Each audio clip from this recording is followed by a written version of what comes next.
Hi friends, வணக்கம். நம்ம இப்போ பார்க்குற பிளான்ட் வந்து காக்கலம் அப்படின்னு காமனாக சொல்லக்கூடிய ஒரு பிளான்ட்டோட பூ. இதை வந்து பட்டர்ஃப்ளை பீ பிளான்ட் அப்படின்னும் சொல்லுவாங்க. அப்புறம் இதுக்கு இன்னொரு பேர் சங்கு புஷ்பம் அப்படிங்கிறதும் இதனோட பேர். இந்த பிளான்ட்டோட பொட்டானிக்கல் நேம் கிளிட்டோரியா டெர்னேட்டா. இதனோட ஃபேமிலி ஃபேபேசி ஃபேமிலி. இந்த தாவரத்தோட வேர்லேயும் வேர் முண்டுகள் காணப்படும். இது அட்மாஸ்பரிக் நைட்ரஜனை வேர்களில் சேகரித்து வைக்கக்கூடிய தன்மை இந்த பிளான்ட்டுக்கு உண்டு. அப்புறம் என்னென்னா, இந்த பிளான்ட்டோட பூவில் நிறைய ஆந்தோசைனின் அப்படிங்கிற சென்சிட்டிவ் பிக்மெண்ட் இருக்குது, கலர்.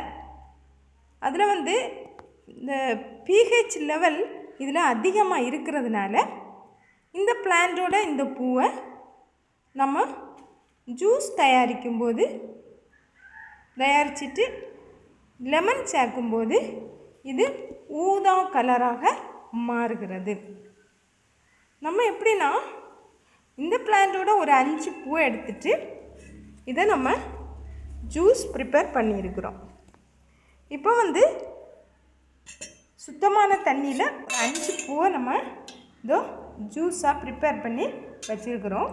இது வந்து லைட் ப்ளூ கலரில் இருக்குது. நம்ம இப்போ வந்து இதை இன்னொரு கிளாஸில் நம்ம ரீப்ளேஸ் பண்ணி பார்ப்போம்.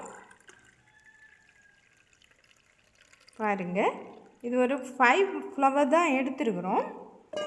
அப்புறம் என்னென்னா, இதை வந்து நம்ம 2 கப்பில் விடணும். ஒரு கப்பில் வந்து நம்ம லெமன் ஜூஸை சேர்த்து பார்ப்போம். இன்னொரு கப்பில் வந்து ஹனியை சேர்த்து பார்ப்போம். இதோட கலர் சேஞ்சு எப்படி ஆகுது என்கிறது நமக்கு தெரியும். ஹனி சேர்த்தும் இந்த ஜூஸை நம்ம பருகலாம். அப்புறம் லெமன் சேர்த்தும் இந்த ஜூஸை நம்ம பருகலாம். லெமனை 2 பீஸாக கட் பண்ணிவிட்டு இதை வந்து இந்த ஜூஸில் நம்ம இப்படியே ஆட் பண்ணுவோம். இதை பாருங்கள், கலர் அப்படியே சேஞ்ச் ஆகுது. இந்த கலர் சேஞ்சுக்கு காரணம் அதில் இருக்கக்கூடிய ஆந்தோசைனின் அப்படிங்கிற சென்சிட்டிவான ஒரு நிறமி.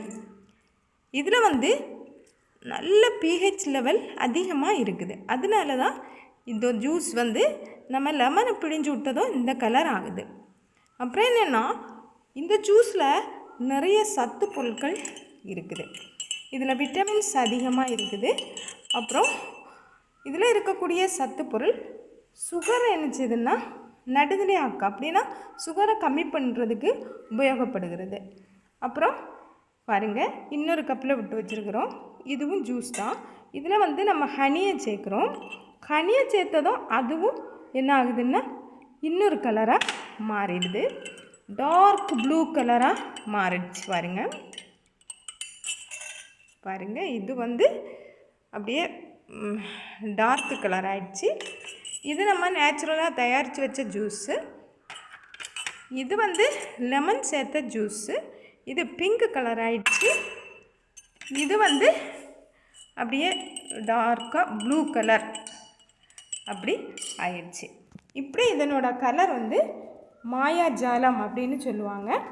இப்படி இந்த தன்மை இதனோட ஜூஸில் இருக்குது. அப்புறம் என்னென்னா, இதில் வந்து கொலாஜின் அப்படிங்கிற ஒரு சத்து பொருள் இருக்குது. இது வந்து சருமம், தோல்களின் நீரேற்றத்துக்கு உதவுகிறது. அப்புறம் தோலில் வந்து 70% வாட்டரை நிலைநிறுத்துறதுக்கும் சருமத்தை நல்ல பளபளப்பாக இளமை மாறாமல் வைத்திருக்கிறதுக்கும் இந்த பூக்கள் மிகவும் முக்கியத்துவம் வாய்ந்ததாக இருக்கிறது. அப்புறம் தோல் எரிச்சல், அரிப்பு, இது மாதிரியான எல்லா நோய்களுக்கும் இது நிவாரணியாக இருக்கிறது. அதோடு மட்டும் இல்லை, இதனோட இலைகள் மிகவும் மருத்துவ குணம் வாய்ந்தது. முன்னோர்கள் இந்த இலையை தான் ஏதாவது பூச்சி கடிச்சதும் அரைச்சி அதை அந்த கடித்த பகுதியில் போடுவாங்க, அப்ளை பண்ணுவாங்க. அப்புறம் அது இந்த விஷத்தை இது என்ன செய்யுதுன்னா அப்படியே அப்சர்வ் பண்ணக்கூடிய தன்மை இந்த இலைகளுக்கு இருக்குது. நம்ம பூச்சி கடிச்சதும் காக்கெல்லாம் அரைச்சி பூசணியா அப்படின்னு கேட்பாங்க பழைய காலத்தில் உள்ளவங்க. அப்புறம் இது வந்து மன ஆரோக்கியம், அறிவாற்றல், கண் பார்வை அதிகரிக்கிறதுக்கு எல்லாம் நல்ல ஒரு மருந்தாகவும் நிவாரணியாகவும் இதனோட ஜூஸு காணப்படுகிறது.